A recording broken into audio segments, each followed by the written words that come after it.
Hi, Rodriguez. Thank you. The lady in the back. I see. No. Oh, the way Yes?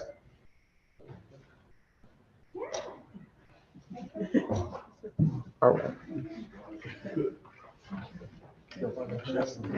She's called.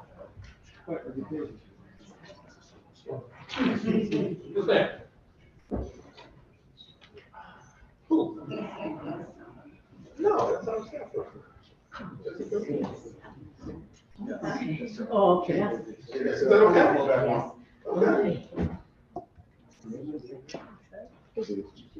Then you're gonna go up there. Yeah. So you wanna say, I'll go in.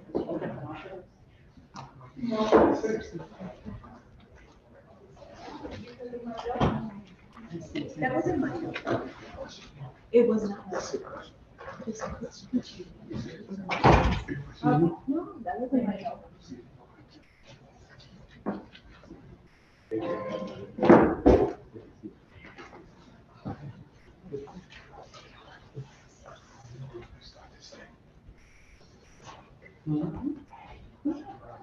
How you doing, sir? How are you? Okay, you make a phone.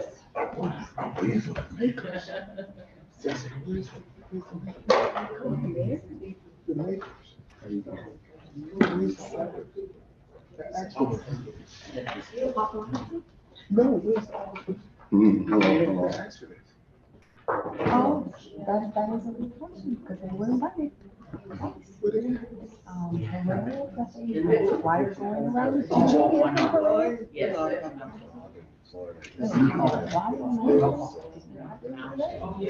And then we have Satan to talk about. Miller and Preston.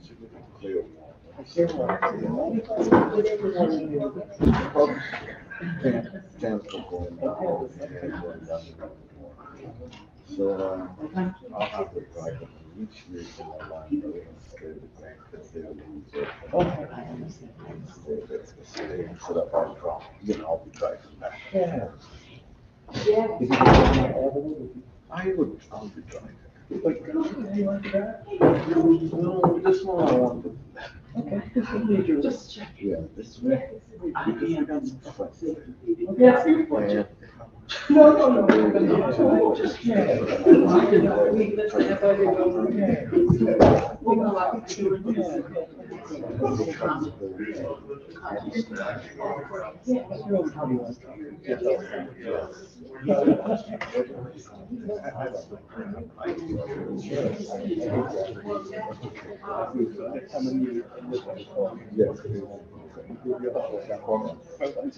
I'm gonna see if Alfred are you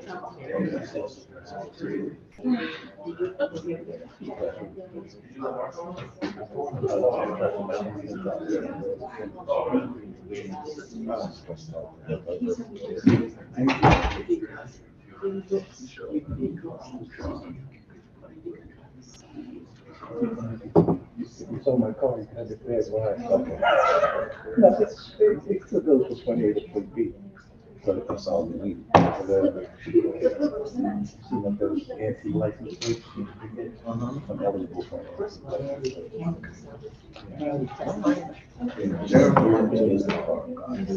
Yeah, yeah. Once I feel like I'm in the building, a car, big car, so it's not going up like that.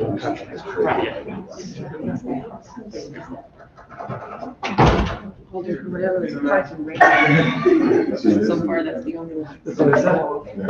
It's a joke. Well, okay, and, Smith is coming. She's Oh, popular. okay. I just want to get.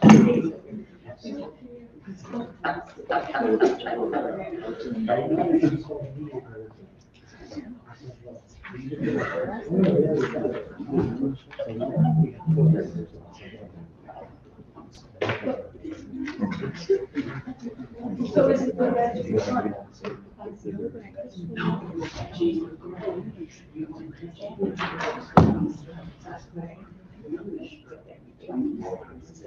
Like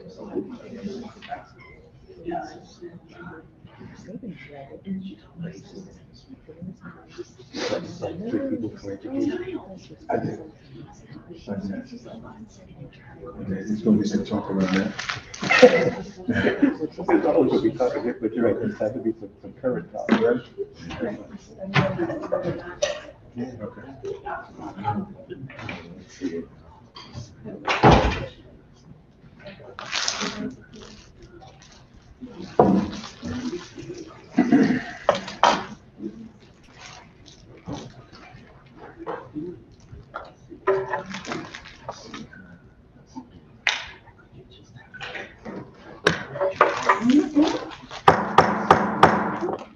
We'll call this meeting to order.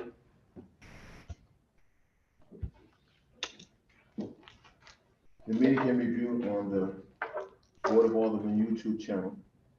The Public Safety Committee of the New Haven Board of Aldermen will meet in person at 6 p.m. on Tuesday, March 21st, 2023, in the Board of Aldermen chambers located at 165 Church Street, New Haven, second floor, to hear and act upon the following. Order calling for a workshop with the New Haven Police Chief and the District Manager, members of their team, and all relevant officers to discuss strategies, programs, and any new developing in technology aimed to reduce crime. This item is on file and available for public inspection in the Office of Legislative Services, 165 Church Street, New Haven, per Honorable Ryan Wingate, Chair, Honorable Michael Smart, City Clerk. If you need any accessory related accommodations, please call 203-946-7651 or 203-946-8582. And accommodation with the City of New Haven COVID-19 requirements. All attendees must wear masks. Public may send comments to public testimony, newhaven.gov. Thank y'all for coming tonight. I want to ask the committee, starting from my right, to introduce themselves and the committee. Kempton Alden Singh, Ward 5. Tom Ficklin, Ward 28. Thank you. I'd like to acknowledge Alder Rodriguez, Alder Carmen Rodriguez, Alder Evelyn Rodriguez. I'm looking for someone else. All right. I'd like to acknowledge Claudia Rivera. I'm also looking for one more alder, but I don't see that person right now. So I want to ask you to come up and start this meeting. And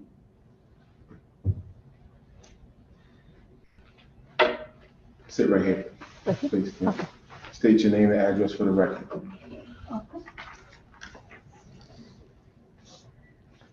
Claudia Elena, Elder, Ward 9, 15 Castle Street, New Haven, Connecticut, 06513.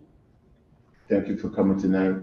You are, and I was looking for your other colleagues that supported this coming tonight. So Village is on her way, and Elder Sabine is not able to make it today. okay, so you requested this meeting. Please give us your analysis and why you want this meeting to happen tonight. 2 months ago, when at the beginning of the year in January, with all the shootings that were starting in the area of Haven, there were 2 or 3 consecutive. We were worried because at the beginning of the year, there was all of those young kids killing each other. So, and then they become like another pandemic happening all over to New Haven. So we got a little more than concerned, and we want to have more understanding. Okay. We wanted to have better understanding what is actually the police is doing to prevent or to help to save lives. So we look around and we see that everybody wants something from the police and everybody wants something from the city. But we were wondering how we can work the community with the police to make this a team and how the police can be also be an extra eyes for the parents. They are working full day. So that's what we decided to say, let's go ahead and have a conversation with our police officers and try to make a more human connections to understand what is happening in the street. What are those kids? They are in this stage of crisis. And between conversations, we decided to see learning from the chief. It has explained to us, why don't you chasing the cars anymore? He explained us, no, because we can have more technology, because we have more better avenues to do it. And we just throwing out all that kind of questions. Why the cameras, they're not in place? And just going all of these questions after another one, we realize is that we're not really educated. And that's why I decided to say that maybe what we learned a little bit from our police officer, we shouldn't be sharing for the rest of the community. But the main idea was, like I said, trying to make extended communication with a police officer, with our community, in terms to be a more holistic approach, in just not just backing the door, what are you doing wrong? So that's what we requested help. Thank you. Please state your name and address for the record. Sarah Miller, 29 Clinton Avenue. I didn't know I was speaking. Okay, well, you was a part of putting this together, so I thought I would give you the opportunity to, state why you wanted to have the meeting and, Okay, give your time. thank you very much. I don't know what already was covered, but one of the topics that we were interested in exploring is staffing and the status of the police contract and what impact that's having on our ability, on the department's ability to do its work. We called during a time when we knew there were many departures from the department, and there's some concern about what the implications of that are. Okay. All right, so, thank you. Thank you. Thank you. Thank you. So we have some other orders that came in tonight. Alder Edwards.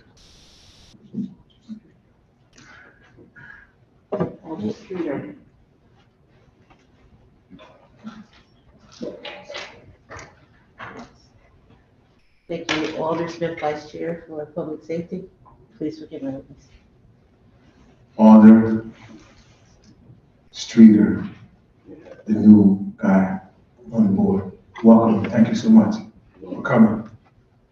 At this time, we're gonna let the police department come up and do the presentation.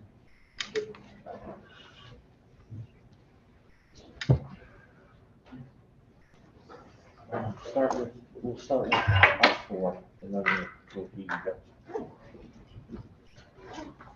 Thank you, Chief. I had a presentation, is it? Oh, yes, it's ready. Thank you.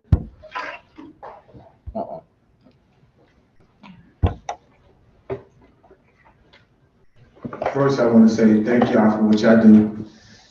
Thank you for being out there, keeping our streets safe as possible.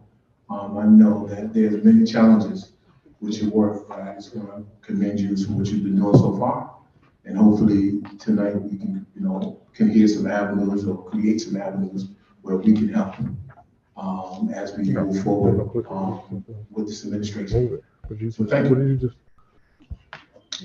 Thank you very much. Thank you for having us. I want to thank the alders for requesting this meeting. I think it's important to have regular meetings where we talk about our strategies and what we're doing and what we need, and I really appreciate this opportunity.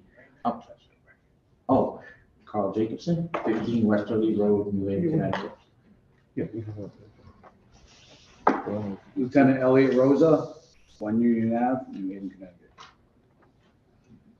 Sergeant Jasmine Sanders, 1 Union Avenue. Lieutenant Mike Fumiati, 1 Union Avenue. Thank you. So, sorry about that. So as you see, I took my original presentation when I first became chief 9 months ago. I'm going to show you we're on the same path.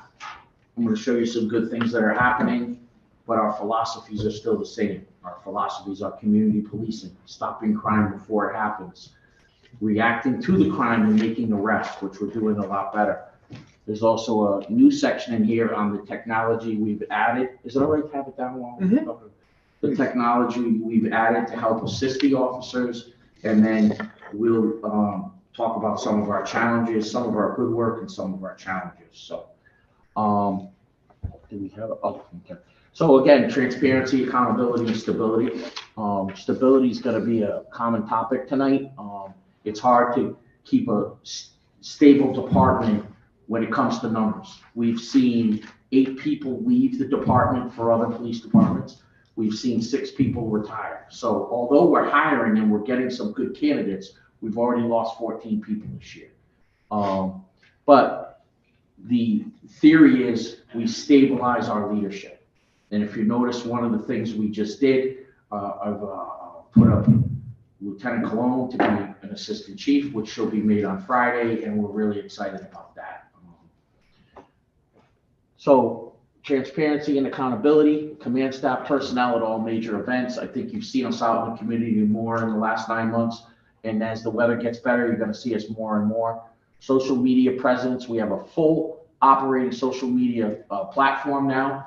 And, you know, it's interesting because we get a lot of good feedback, but we also get some negative feedback, which is good because that's how we become better.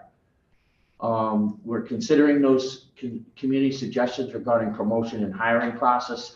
I'm not here yet, but I'd like to have where there's a chief's interview, I'd like to have community members also involved in those interviews in the promotional process. So say we're going to select a new district manager. Let's have an alder and a community member at those meetings, at those interviews as I select the new district manager. So the bottom line is engaging more community into our police department. Build a relationship with the CRB. We used some of their recommendations, and we also provided them with scenario-based training, and it was excellent. If you reach out to CRB members, you know, they had scenarios where there was an armed person in front of them and they were the officer, and what do they do? And they really got another understanding of what it means to be an officer. And they actually told us they wished they'd gotten this training earlier in their time with the CRB. I've also been on the CRB Monday monthly meeting for the last 5 months. And what I've been doing is taking 35 minutes to an hour, talking to them about their recommendations. I've actually used some of their recommendations, but then I've also explained, like one that was very public, they asked me to ban punching. You know, officers can't punch people. And I explained at length why officers needed the ability to have that, to do that. And some scenarios where that could happen, but that we didn't want them to punch, but if they had to, they needed to know that they could do that. So we've really engaged with the CRB. You know, we're working with them, we're training them, and I'm trying to, you know, make a timetable where they're able to give me their recommendations and I can look at them before. The timetable was kind of off when I took over as chief. They were giving recommendations after the period of time where I needed to be there, where I needed to make a discipline, but now I think we're better in sync. So that's been very good. Continue to improve the department's webpage. My picture's not even up there yet, so I'd say we're falling short on that. Quick release of video regarding officers' misconduct or alleged misconduct. Obviously, we've shown that any major incident we've had, we have released the video as quick as possible and, you know, moved forward with that. But I would also say on the other side, you've seen a lot of video more than in the past of good work by officers. So officers have been able to do a good job, and then that's put out to the papers. That's also put out on our social media page with the body cam footage. You know, we redact it where possible, so we're not giving up victims' identities, but I want people in the community to see more of the good job the officers are doing. We need the community's trust and consent. I've said that since the beginning, which means we as a police department need the community to be on board with us for us to police them. And I think we're getting there. We've had some bumps in the road and we've had some issues that we've had to overcome, but we're getting there. Create an early warning system in IA to identify and engage officers that demonstrate unwanted behavior. We do have that software now. We're about to start using it. The software actually identifies when an officer gets numerous complaints, what they're categorized as, and will actually put up like a red flag for supervisors to say, okay, what can we do to either make this officer better or discipline this officer to make sure these problems don't happen. And along with that, we're building a mentorship program when we see that early warnings. So if we have an officer that has multiple complaints about the way they talk to people, that'll come up as a red flag. Then we will pair that officer off with an officer that's good at that and have them spend some time with them and get them better at whatever the issue is. We have started doing that. Concentrating on officer wellness. We've even given people extra days off when they've encountered tough incidents. If you remember in October, one of our officers was shot and all those other officers came to the scene and had to assist him. All those officers directly involved were given an extra 2 days off by the department for mental health reasons. They were given calls from EAP and peer support to make sure, and we've checked up on them several months later. So I think that's important because we can't have officers that are having issues from what they see out in the community policing us. We've revamped officer peer support team with policies and procedures following national best practices from experts in the field. We do have an emotional support dog. When Lieutenant Fumiati talks, he'll talk a little further about it, but we're happy to announce we'll probably have two.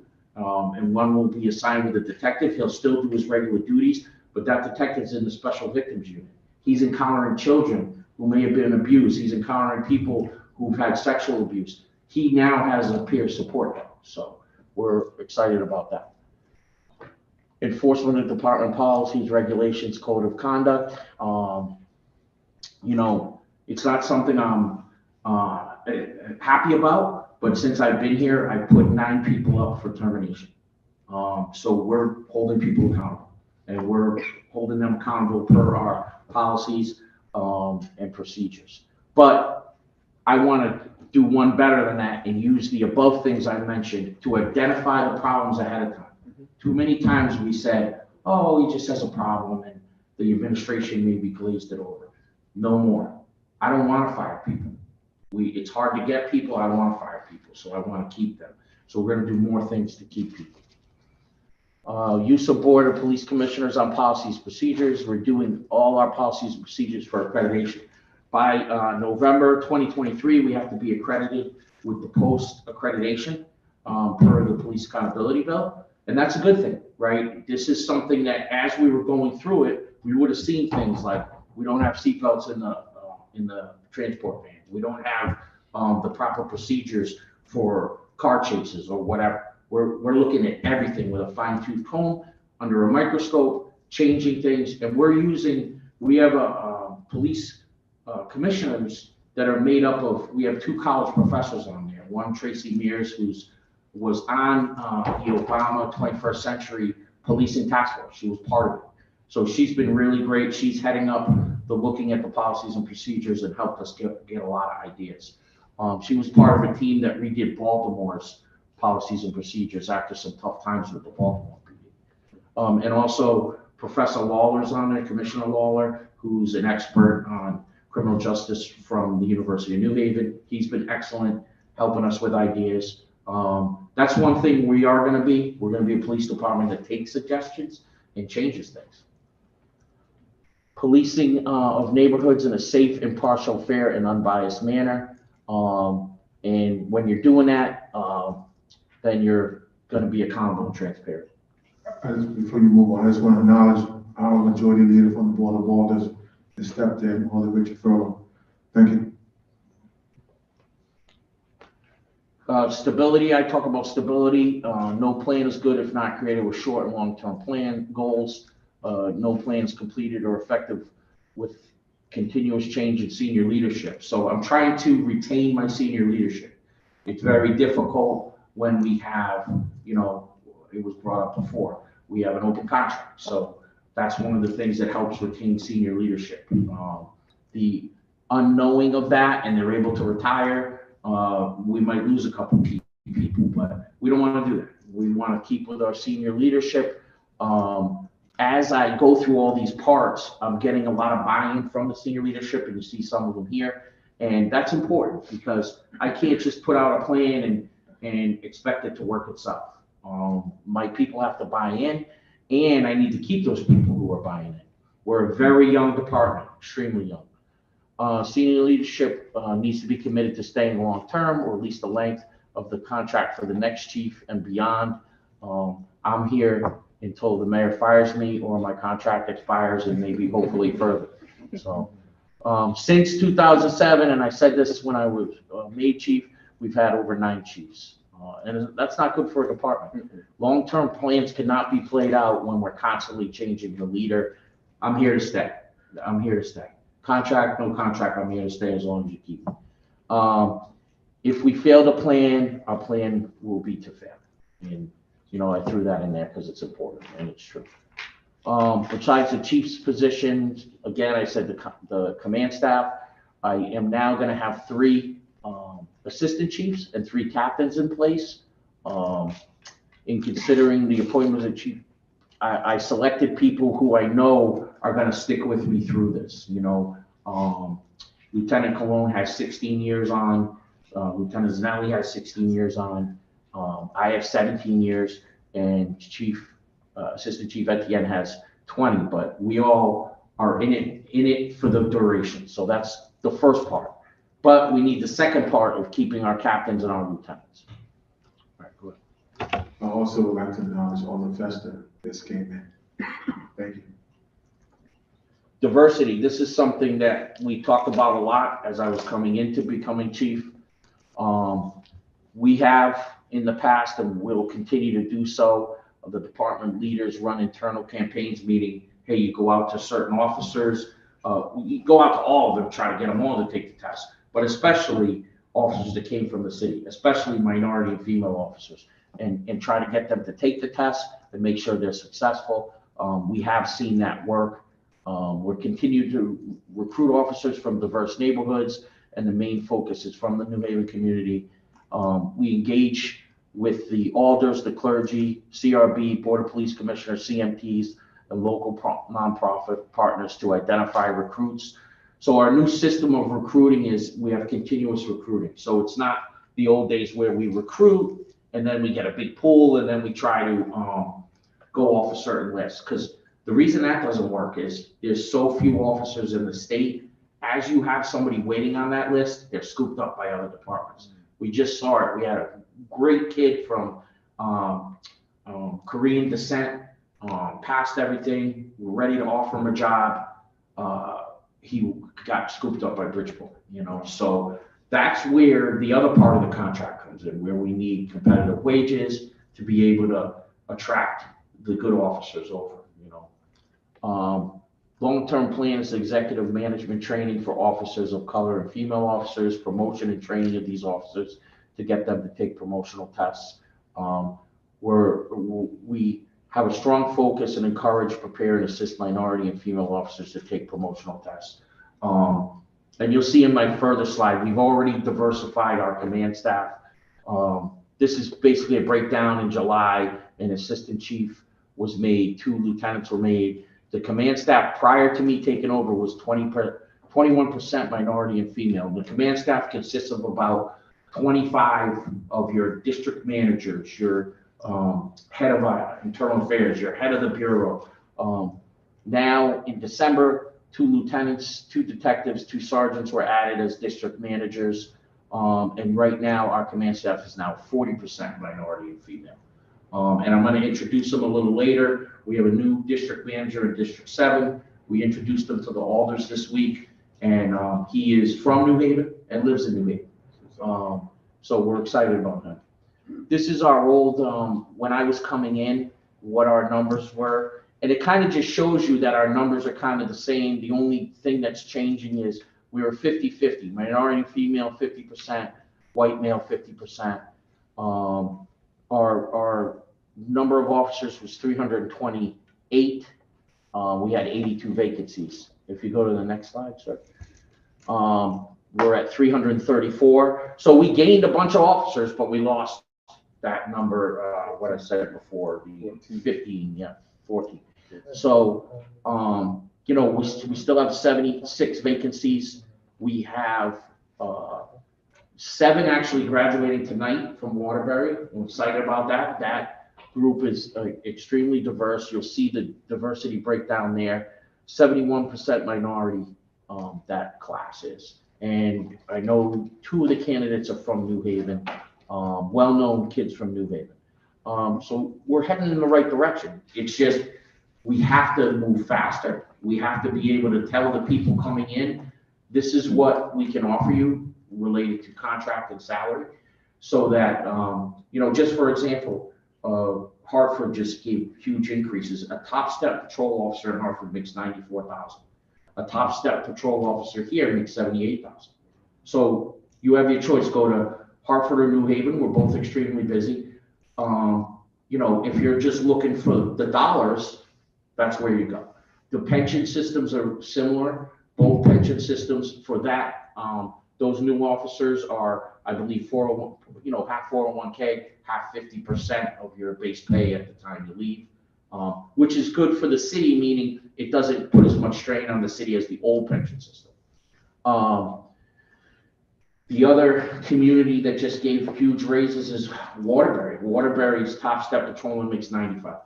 And Waterbury was always traditionally way lower than us on the pay scale. So recruitment and retention, that's one of our biggest things. We are recruiting from all parts of the community. It's important, and if you look down there, I put this quote up when I was getting made. The strongest recruitment tool is our own officers validating the department's a good place to work, and it's the best recruitment tool. And that's why we've tried to highlight the good work, give those extra days off, get the comfort dogs, talk to the, myself and my chiefs are down in lineups all the time. These command staff officers are down in lineups all the time, talking to officers, helping officers. They'll bring me a good story all the time, and we'll make sure we honor those officers and show that story. And just even, you know, one of the stories was about a week ago, a woman was had a domestic and she was going to be arrested. And, you know, it wasn't a big arrest. It was the person that she was in a fight with had some marks on them. So I think it was a dual arrest. They were both going to be arrested. Well, she was distraught from that. And she ran from the officers and tried to jump out a 7-story window. And they caught her just in time. They're holding her by her feet. The body camera footage is compelling. It makes your heart stop because you're sitting there going, oh my God, are they going to save her? They actually called community members to help, and a community member came from the apartment over and helped them pull her out of the window. And these guys, you know, they saved her life that day. And the first thing we did is Chief Zanelli and I called them. I called these guys, hey, what's their numbers? Called them, checked on them. One of them was injured. He was out for a couple of days, but he's back. That's a traumatic incident. Like, they got to catch their breath. We need to take care of these guys when they do stuff like that and acknowledge them. So we had put that story out. It should be played soon. But it's about acknowledging that. We weren't doing enough of that. We need to acknowledge the good work. Sometimes we see too much of the bad work. We need to see the good work. Lieutenant Rose is going to talk about our use of PAL and SROs to develop the next generation of candidates. That program is doing excellent. We don't have a full-time PAL officer yet, but we have many officers working for PAL, doing programs with Lieutenant Rosa. And when we get to him, you'll see that he did a PowerPoint on that. And that's the future of the New Haven Police Department. Not only are we keeping kids out of trouble, lowering violence, we're getting kids who live in New Haven to like the police. So when something bad happens, they know who to go to, but also to think about having a career as a police officer. Because when you really get to know us, we're okay, right? And we want these kids to see that. And this PAL program and the SROs is immensely important for that. The school department has asked me several times to do more SROs. We currently have 5 full-time SROs. As we get more officers, I'm going to get up to that number, I hope. We're currently signing an MOU with the school department that's online with the new state guidelines for SRO. So we're doing everything we should be doing, you know, by the book of the state guidelines.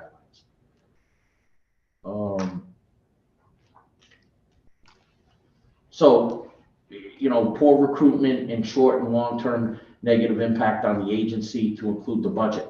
The reason I put that up there is that's why we see such high overtime numbers. We didn't get the numbers we needed in the past. We didn't get the officers we needed as officers left. And now we're in a situation where, you know, you see the overtime numbers and we need to get them under control. We get them under control by recruitment and retainment. Working with our partners on neighborhood canvases and outreach, one of my command staff here will talk about that. We're not just doing neighborhood walks after a homicide or shooting. We're doing neighborhood walks beforehand with Clifford Beers and Yale Child Study, walking door to door to let people have an opportunity to talk to us about what they need and what the community needs. Thank you so much. I'm going to pause for a minute. I'm going to let our Alder introduce himself. Alder Antunes, Ward 12, Quinnipiac Meadows. I wore my white shirt for you. Thank you, Chief. I appreciate Thank that. you, Chief. I want to pause here to ask, do anyone from the committee have any questions for the Chief?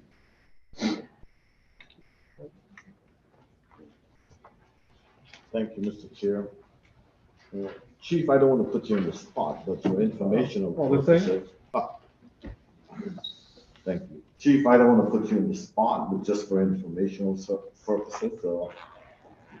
In terms of our recruit, percent we're hiring now, what is the projection to have a fully staffed department? Thank You mean like how long it would take me? Yeah. Well, and I'll tell you some of the factors. We were planning on running a academy adjacent to our academy, so we'd have two running at the same time. That plan was for April 16th with 16 people. We had some candidates that were getting prepared. They were close. About 2 weeks ago, my staff came to me. They said we had 5 people flunk the agility, so they weren't going to make it. And we had 4 people who decided to go to other police departments. So that number was cut drastically. So we had to scrap that academy, and we're sending 6 people to Hartford's academy in the first week of April, and then we're sending 5 to New Britain and 4 to Post. So we'll be getting that 15 number, but spread out a lot harder than, 16 going to our academy. And the reason I say that is because I can't project how long it takes me because of the fact of losing candidates here or people flunking agilities. We have a good list. We have a good list, and we have a list on standby. We just have to get through those lists and find the placement for them and get to them. My goal would be by this time next year, we're close, maybe 20, 30, where if you go back to that other chart, it's something like 78 short, right? But if we get to the 2030 number, we're 1 class away from making it happen. But again, I don't know who's going to leave.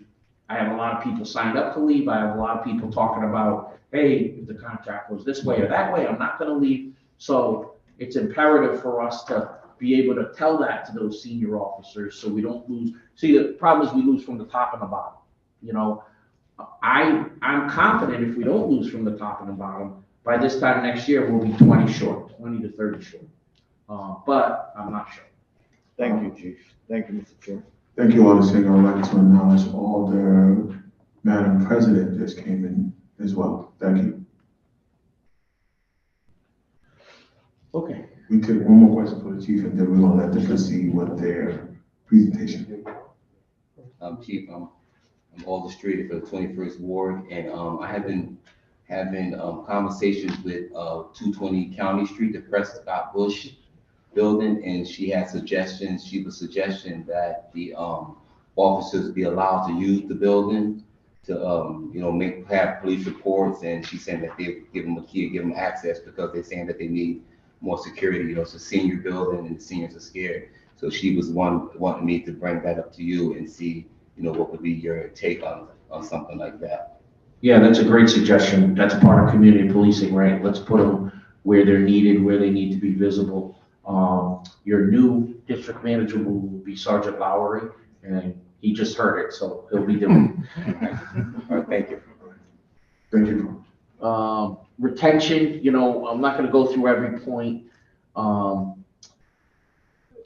You know, back 9 months ago, I said current contract is open at the end of the month, enhancing working conditions by advocating for more resources. And you'll see, I've done I give the mayor some credit too. He's done a lot to help us get cameras and some other technology that's gonna help officers enhance their jobs. That keeps people here too. And you guys, the Board of Alders, have approved it. Thank you for reminding me. But to be able to, I think our fleet's a lot better right now. Our computers are a lot better. You'll see when we get to the technology side, we have cameras coming in, and we'll be able to report. We had a big influx in the amount that are up and operational now, where it took a long time to get there. But so officers can go to any complaint and check the camera, check what cars came and left the area, and have a better way of doing their job. And they feel good about that. That's what keeps officers here. Focusing on mental health and wellness keeps officers. Work with the city and police official unions to develop better maternity leave for female officers. There's something called 30 and 30 by 2030, making your police department 30% female. I'm gonna, try to achieve to do that. We're at 17% female, so we're close, but we have to get over the top. And one of the things that's a big issue is maternity leave and how that affects women coming into the job who in the future want to have children, need to know that they have an opportunity to do that. We're going to create a voluntary mentorship program, work on command staff legitimacy with officers through surveys and focus group meetings. Currently, myself and Chief Sinelli are talking to every single patrol officer, and then we're going to hit the supervisors in just a one-on-one session with the chief where you can say anything you want, because I don't know what they need every day, and I don't know how they feel every day. And so I've encouraged my other supervisors, which I know all the district managers do. They take time out and they sit the officers down and say, what can I do to make your job better? Because that's all we're here for. We got to give them what they need so they can interact with the community and have better outcomes with the community. And what do they need to make their job better? And it's been quite interesting. Even the new officers who sit down and go, I don't really know. The good thing is most of the new officers say, I really like it here and I want to stay here. So, but we're getting a lot of feedback, and we're going to turn that into focus groups where we continuously have a group of officers that have an opportunity to talk to higher level command staff and talk about what they feel on the streets, what they need on the streets, and how they're doing. Because it's just as important as we push them to get to know the community and know what the community wants, is for me as the chief and my command staff to know what the officers want. Solvability, school safety, and traffic was another point. We have not been able to do it yet, but we would like at some point to reconstitute a cold case team. We do have a lot of cold case homicides that need to be solved. The shooting task force has expanded under me. We've added 2 new members, one from a different police department, which helps us with resources, and one from our own. We've expanded the camera program. We just about to go live on the NIBIN ballistics machine test for the casings. We're continuing with the Project Longevity call-ins, the state and local federal program to reduce the violent crime. In working with the community, with juvenile engagement, we have a daily intel meeting where everybody's present. We talk about what happened the night before. That's been successful for years here. We're gonna have focus groups where we have community engagement teams. And then I believe we just went live with our rapid DNA machine, which now we are able to check a DNA sample real time, where we would have to wait months from the lab. We have installed Star Chase, which is a device. Can you play that?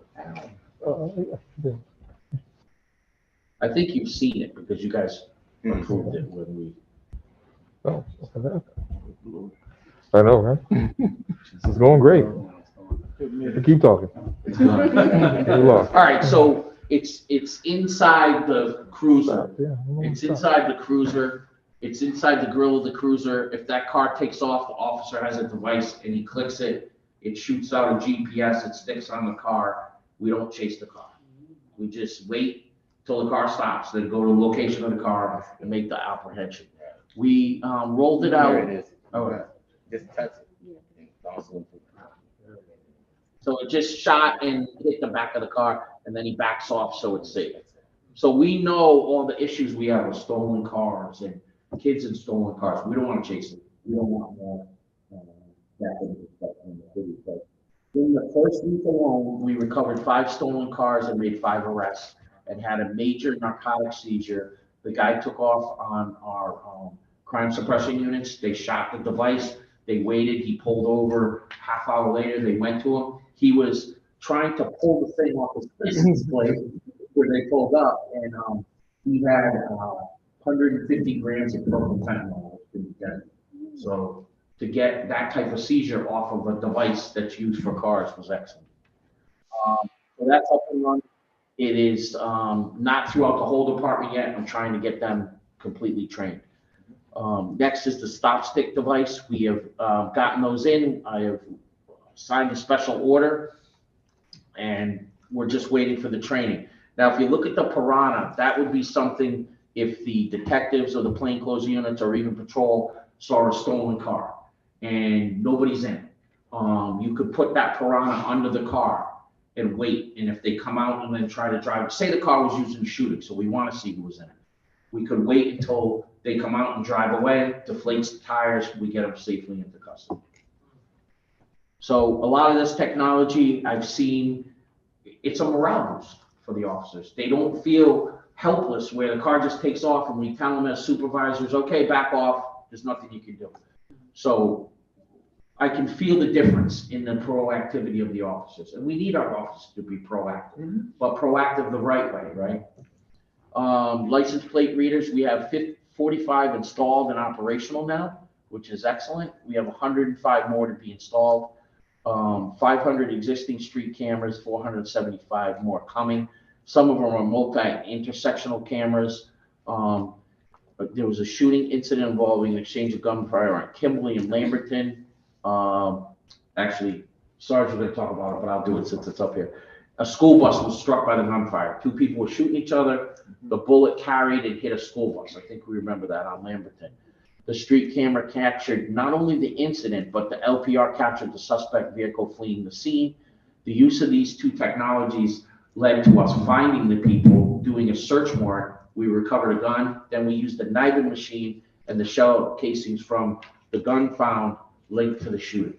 So an arrest was made. So perfect example. Nobody was hit in that, but a school bus was struck in broad daylight. So we needed to have something happen quickly. So they knew that's not acceptable in the city. And with this technology, we're seeing it. We have received drones. We have not used them yet. We are training. There's 20 officers going to a training at Southern Connecticut College. But there's a lot of different capabilities for the drones. You know, there is night vision, thermal imaging. It's got to be a little bit before I roll it out because it's real important, and we've discussed this here before, that they do it legally and everything's on the up and up, and we're able to track that, and we are. So we can track the drones on a computer, so if somebody flies it where they're not supposed to fly it, we'll know, and we'll hold that person accountable. But what I'm excited about for the drones is the ability to photograph and follow ATVs and dirt bikes. I think that's going to be a key. When they see us make arrests from ATVs and dirt bikes by using drones, they're going to stop riding in the city. And that's a big priority we need to do. Also, cars from involved in shootings, stolen cars, same type of thing where we can use the drone to locate them and then use the cameras in the drones to locate an area and then use the other technology to stop them so the cars can't travel. But just simply photographing a crime scene, it gives a 3D effect of a crime scene, searching a crime scene. Well, Captain Antunes will tell you, sometimes you don't find stuff on crime scenes because you can't see that above you. Now we'll be able to see that above view on every crime scene. SWAT, if we have a barricaded suspect, we can see in the windows to see if they have hostages or not, and even communicate with the person through the drone to get them out safely. So I was not a big drone fan, but I am now. I'm still, we wanna use it safely and we wanna use it the right way. And you can be sure that I'm gonna hold people accountable if they're not. Traffic, speed enforcement infrastructure, increasing public awareness, social media as an education tool, expansion of motor unit. Now, when I first came in, probably in October, I expanded the motor unit. It wasn't my idea. Captain Marcuccio said, Chief, we have a lot of cars fleeing scenes. We have a lot of vehicular injuries. Let's expand the motor unit. I never got these calls before, and I get them all the time. I got a ticket the other day. Well, okay, you gotta slow down. So they're doing a great job. We've increased our motor vehicle tickets and motor vehicle stops by 300% since December. So every month we're about 300% from last year on our number of stops and what's going on. And sometimes it's just stop saying, hey, slow down, you have kids in the car, have a nice day. The motor unit is very, very good with the community and have been doing a great job. But I think the presence and the understanding, and Lieutenant Fumiati is going to talk about how we've used the motor unit to slow violent crime as well. It's been it's been something I didn't expect to have such an impact, School safety, we have done active shooter situations, planning and training and preparation. We ran the entire department through a scenario where the training division had set up a fake scenario of a school shooting. They used amplified noise. They used simunitions, which, when the officers go down the hallway, they get shot at by simunitions. It was very tough training, but it was good training because you don't know what's going to happen until, it hits the fan. And these officers were taken through as live as we could make it. And then we combined with the fire department and did a major tabletop drill, and that went excellent too. So we're preparing all the time. We're expanding our youth division. We've already started, and the lieutenant will tell you about it. And it's in my budget. You'll see it as I come to you about the budget. I want a lieutenant and 2 sergeants more to have a youth bureau, which we used to have back in the day, where you have a full-time PAL contingency, full-time SRO. They work together. Their goals are not only keeping kids out of trouble, having the leagues that we have. We have a great jiu-jitsu program. They're doing chess, women's basketball. He'll get more into that, but they're not only doing that, and they're not only making the good interactions with the kids, they're also, recruiting future police officers, So we've got, like I promised, we've gotten started on that. It's just going to take a few more officers to expand it more. Social media monitoring, we've always done through the schools. If you remember, there were a rash, I think it was the fall of threats on schools. We were able to make some arrests on that and show the kids that we're serious and this isn't a joke. And it calmed right down, after we were able to take enforcement, it calmed down. We're working with the Juvenile Review Board. Most of the school-based arrests go to the Juvenile Review Board. We're not looking to put kids in jail that are in school. So that's an important thing.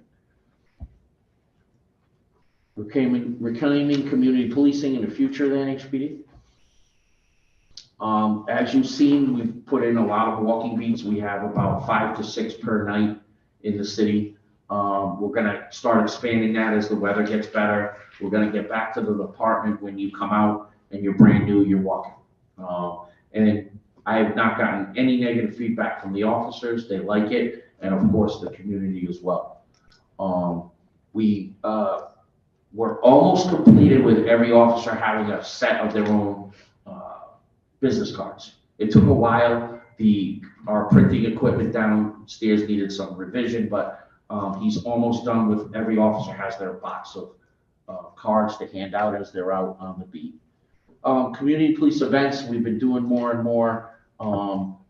I want us to open a Facebook page where we actually ask the community what kind of events they want us to have as well. You know, everybody keeps saying the Alder Antoon dunk tank, maybe in the summer. But Keep dreaming.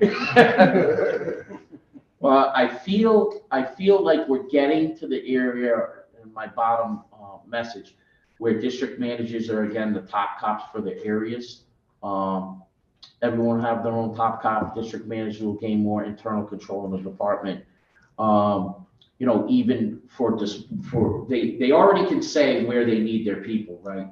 But I'd like to get to a place where we have 10 district managers again, and they have control of their own overtime budget. They're given a set of money, saying you spend it the way you feel it needs to be spent in your district, and you work with your alders, and you work with your community members to give them more of that top cop control, because then they're more vested in what they're doing. Don't get me wrong, these people here sitting back there, they're vested in what they're doing. But to give them more control over the area, because sometimes it'll be, hey, I'm trying to hire a beat and I can only get certain officers for that beat. I want these officers for that beat. I want to give them more control over their district because they're the ones that are invested in it and really care about it. And they know everything that's going on, you know? So that's a future plan. Procedural justice, you've heard me talk about this many times, and I'm going to keep talking about it. You know, to get procedural justice, we have we have to give people a voice. We have to treat them with dignity. We have to be neutral in our decision making. I said it today related to the Randy Cox disciplines. If we had done any of those things, maybe we wouldn't be where we are with the Randy Cox situation, right? And then the final one is build trust, and I've been pushing it, and but not just our officers towards the community, because that goes towards the community, but also me as the chief and these guys as leaders. Give your officers a voice, treat them with dignity. You know, all these principles can be applied between all of us, and we've really made a move that way. And then the future, I see these are the principles of the Obama 21st century policing. There's one missing. This was the wrong slide, the 6th. Build trust and legitimacy through procedural justice, policy and oversight with the CRB and police commissioners, technology, social media, creation of Intel Center with cameras and expanded ShotSpotter. That's one point I did miss. With these new cameras, we're building a real-time Intel Center. Another ask in the budget, I asked for Intel person to be in that center, so to speak. And what that center is going to be is it's going to have everything in the city hooked in. The Yale cameras, the housing cameras, private cameras, our cameras. So if something happens, a ShotSpotter alert goes off. We're not surveilling people all the time, but we don't need to do that. But a ShotSpotter alert goes off, the person in that room turns those cameras to where the ShotSpotter alert goes off and gets on the radio and says, you know, car 32, car 22, go check in the area. I see a red car with this plate fleeing the area. Then we're able to react to violent crime quicker. Or they're also looking at areas where we know might have some violence and say, hey, there's a large group around this car.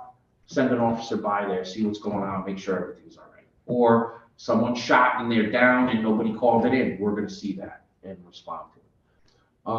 Community policing, crime reduction, walking beats, DMs, and Project Longevity. It's always, you know, a lot of these elements have always been part of the plan, but I'm putting it all together and I'm stressing that this is what we're going to do. And this is how we're going to do business. Training, education, wellness, more de-escalation training, use our community partners, routine wellness checks for officers. We recently introduced the de-escalation training, which has a national standard, and it was good. And then along with it, we did ABLE training, which is active bystander training. But I was approached by some community members. They wanted to do something that we did in the department before called Kingian training, based on Martin Luther King principles. It's conflict resolution. We had some community members come in, and there were actually some community members from Hartford, Bridgeport, and New Haven.